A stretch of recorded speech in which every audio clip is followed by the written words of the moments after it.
उदयपुर सांसद मन्नालाल रावत, जिनको एक संगठन ने बड़ी जिम्मेदारी है, इस बार जो है जैसे ही आप देखें कि यहाँ पर पंचायत राज चुनाव या नगर निकाय चुनाव को लेकर जैसे ही यहाँ पर लॉटरी फाइनल, उसी के कुछ ही देर बाद एक सूचना आई जिसको लेकर पूरे प्रदेश के अंदर जो है खुशी है। सबसे बड़ी बात है कि यहाँ पर जो है आपको जो है एसटी मोर्चा की ओर से राष्ट्रीय अध्यक्ष बनाया गया है। बड़ी जिम्मेदारी है उदयपुर के लिए भी और पूरे राजस्थान के लिए और प्रदेश के लिए भी बड़ी जिम्मेदारी आपको यहाँ पर मिली है। और मन्नालाल जी जब हमारे साथ में लगातार जो है बधाई आपको मिल रही है और संगठन एक बड़ी जिम्मेदारी आपकी, जिस तरह से आपके जो अध्यक्ष हैं नितिन नवीन, उन्होंने एक विश्वास जताया है आपके ऊपर में, क्या कहेंगे आप? माननीय राष्ट्रीय अध्यक्ष जी का बहुत बहुत प्रणाम। माननीय हमारा राष्ट्रीय नेतृत्व और माननीय यशस्वी प्रधानमंत्री जी का जो मार्गदर्शन है उनको मैं नमन करता हूँ। निश्चित रूप से आप कह रहे हैं ये जिम्मेदारियां हैं, लेकिन ये एक टीम बनाने का विषय है और ये जो टीम है ये विकसित भारत 2047 का सपना लेकर आगे बढ़ेगी और माननीय यशस्वी प्रधानमंत्री जी का जो मार्गदर्शन है, जो मिशन है, उसको लेकर आगे बढ़ेगी। तो मुझे लगता है देश की सारी समस्याएं उनको आइडेंटिफाई करना, उनको डायग्नोस करना और उसके साथ ही साथ समाधान के प्रयास करना, उसका एक हिस्सा बनने के लिए आया खुशी है। एसटी वर्क क्योंकि सर लगातार जो है कहने का खुद को अपेक्षित मानता जा रहा है और आपको क्योंकि राष्ट्रीय अध्यक्ष की जिम्मेदारी मिली है और क्योंकि एक बड़ा जो है सेक्टर है यहाँ पर जो एसटी से जुड़ा हुआ है, क्योंकि हम उदयपुर में है, ट्राइबल एरिया के अंदर भी है, किस तरीके से आगे की जो है आपकी प्लानिंग रहने वाली है? देखिए, जनजातियाँ अभी हाल ही के वर्षों में चिंतन के केंद्र में हैं। जिस प्रकार से आप देखेंगे 1999 में श्रद्धेय अटल बिहारी वाजपेयी जब देश के प्रधानमंत्री बने, तब जाके भारत सरकार में जनजातियों को मंत्रालय मिला और मंत्रालय मिलने के बाद ही कि नीति क्या होगी, विकास की रीतियाँ क्या होंगी, योजना क्या होंगी और उसको कैसे हेड करेंगे, कैसे बजट मिलेगा, ये सब कुछ विषय आए। साथ ही साथ 2003 आते आते माननीय अटल जी के कालखंड में ही राष्ट्रीय अनुसूचित जनजाति आयोग, जो संवैधानिक आयोग है, उसको लेके संविधान संशोधन हुए और एक आयोग बना, उसको लेकर भी विषय आगे बढ़े। तो हम कह सकते हैं कि अटल बिहारी वाजपेयी साहब के कालखंड में जनजातियों के विषय को जो उठाव मिला और जो चिंतन मिला, उसी ट्रैक पर आगे बढ़ते हुए माननीय यशस्वी प्रधानमंत्री जी नरेंद्र मोदी साहब ने इन विषयों को काफ़ी तेज़ी से आगे बढ़ाया। आप देखेंगे 2019 में जो विधानसभा और लोकसभा का आरक्षण है उसको आगे बढ़ाया। 2021 आते आते जनजाति गौरव दिवस घोषित किया। 2022 में आदिवासियों की बेटी द्रौपदी मुर्मू जी को देश का प्रथम नागरिक राष्ट्रपति बनाया। बाद के कालखंड में प्रधानमंत्री जनधन योजना जो 24,000 करोड़ रुपए की है और धरती आबा जनजाति उन्नत ग्राम अभियान जो 79,000 करोड़ की योजना है। और ये योजना जब आई तो सैचुरेशन के अवधारणा को लेकर आई, अंत्योदय को लेकर आई, सबका साथ सबका विकास को लेकर आई। तो मुझे लगता है ये एक बड़ी शुरुआत है और बिग पुश है कि विकसित भारत में जनजातियाँ कैसे अपना अहम हिस्सा रखेंगी, भागीदारी निभाएंगी और विकसित होने का आनंद उठाएंगी। मुझे लगता है ये चिंतन बहुत बड़ा है। माननीय यशस्वी प्रधानमंत्री का मिशन बहुत उत्कृष्ट है। एसटी मोर्चा की आपको राष्ट्रीय लेवल पर जिम्मेदारी मिली है, राष्ट्रीय क्योंकि अब जो एक सोच है वो काफ़ी बड़ी सोची जा सकती है, क्योंकि फिलहाल अभी जो है एक लोकसभा क्षेत्र हुआ करता था जिसमें जो है आपके, लेकिन अब जिसका अगर देखा जाए कि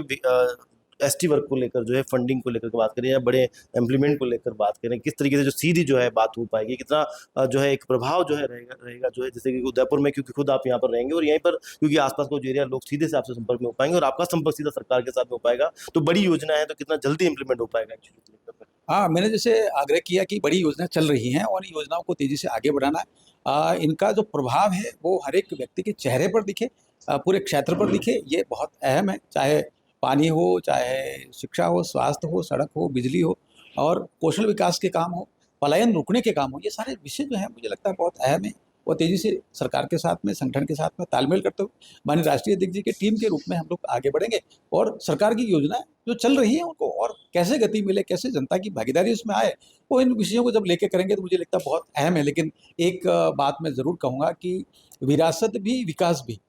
सबका साथ, सबका विकास और अंत्योदय, ये तीन जो शब्द हैं, ये शब्द नहीं है, ये अपने आप में एक जन आंदोलन है, ये सिद्धांत हैं और राष्ट्र की माटी से जुड़े हुए सिद्धांत हैं। इन विषयों को लेकर जब आगे बढ़ेंगे तो मुझे लगता है बहुत बड़ा काम होगा और काम रिफॉर्म एक्सप्रेस के नाम से माननीय यशस्वी प्रधानमंत्री जी ने आगे बढ़ा रखा है। तो हमें एक कार्यकर्ता भाव से जुड़ना है, इसमें बहुत आनंद का विषय रहेगा। जैसे लगातार जो है आदिवासी क्षेत्र के लिए आप चिंतित हमेशा रहते हैं और समय समय आपके बयान भी आते रहते हैं, लेकिन अब जिस तरीके से राष्ट्रीय अध्यक्ष की आपको जिम्मेदारी मिल गई है और खासतौर से अगर हम बात करें डूंगरपुर बांसवाड़ा की, तो वहाँ पर हर बार आपका कहा जाता है कि जो युवा है वो भ्रमित हो रहा है, कितना जो है उनको जो है कोशिश की जाएगी ताकि वो जो है योजनाओं के ज़्यादातर लाभ के अंदर में जुटे और कहीं भ्रमित ना हो। देखिए, आज का जो युवा है वो पढ़ा लिखा है। आज का युवा चिंतन रखता है, एक तर्क रखता है। मुझे लगता है जो संवाद है वो बहुत अहम है और युवा की बात को जब सुनेंगे तो उनके विषय हैं, उनको जब बात को समझेंगे तो मुझे लगता है ये तेज़ी से चीज़ें आएंगी। लेकिन एक सत्य है वो सामने आना चाहिए। सत्य में जयते में सब लोग विश्वास करते हैं। तर्कपूर्ण बात और शासन में भागीदारी, 5वीं अनुसूची का विषय, किस प्रकार से राजस्थान में जब भी भारतीय जनता पार्टी की सरकारें रही, 5वीं अनुसूची के विषय पर बहुत अच्छा काम हुआ है। चाहे 1995 हो, 1996 हो, जब माननीय भैरव सिंह शेखावत राजस्थान के सीएम थे, 2007 आते-आते और 2016, 2018, 2017 में बड़े काम हुए हैं जब वसुंधरा राजे जी राजस्थान की मुख्यमंत्री थी। ये विषय सारे 5वीं अनुसूची और वनाधिकार को लेकर हैं। ये विषय पर बहुत अच्छा काम राजस्थान में हुआ है। राजस्थान के ये विषय जब जनता के बीच में रखेंगे और दूसरे राज्यों के अनुभव को जब लेंगे, तो बात बहुत तेज़ी से बढ़ेगी। लेकिन एक बात और समझनी चाहिए, पूरा देश समझ भी रहा है कि आदिवासी विकास को लेकर आदिवासी अंचल में एक बहुत बड़ी समस्या है, जिसको आंतरिक सुरक्षा को लेकर बहुत बड़ी बाधा कह सकते थे। 126 जिलों में फैल गई थी। कांग्रेस की गलत नीतियों और वामपंथ के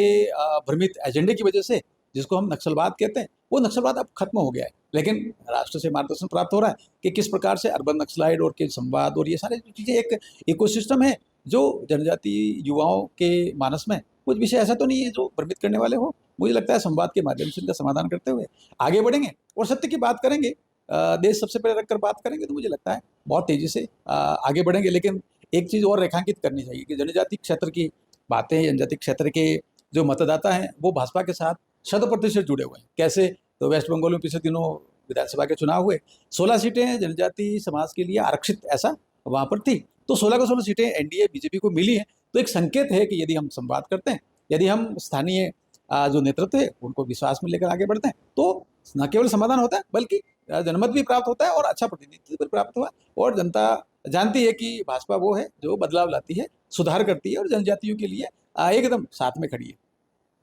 तो ये थे डॉक्टर मन्नालाल रावत, जिन्हें एक बड़ी जिम्मेदारी मिली है राष्ट्रीय स्तर पर जिस तरीके से। और फिलहाल आपसे जो है बातचीत हो चुकी है, लेकिन फिलहाल घर के नीचे जो है काफ़ी इनके प्रशंसक है, इनके साथ जो पदाधिकारी हैं वो यहाँ पर मौजूद है। किस तरीके से जो है उनके अंदर में खुशी का माहौल है, उनसे भी बात करते हैं। उदयपुर सांसद डॉक्टर मन्नालाल रावत को राष्ट्रीय स्तर पर एक बड़ी जिम्मेदारी मिली है। उन्हें एसटी मोर्चा का राष्ट्रीय अध्यक्ष यहाँ पर बनाया गया है और वाकई में इस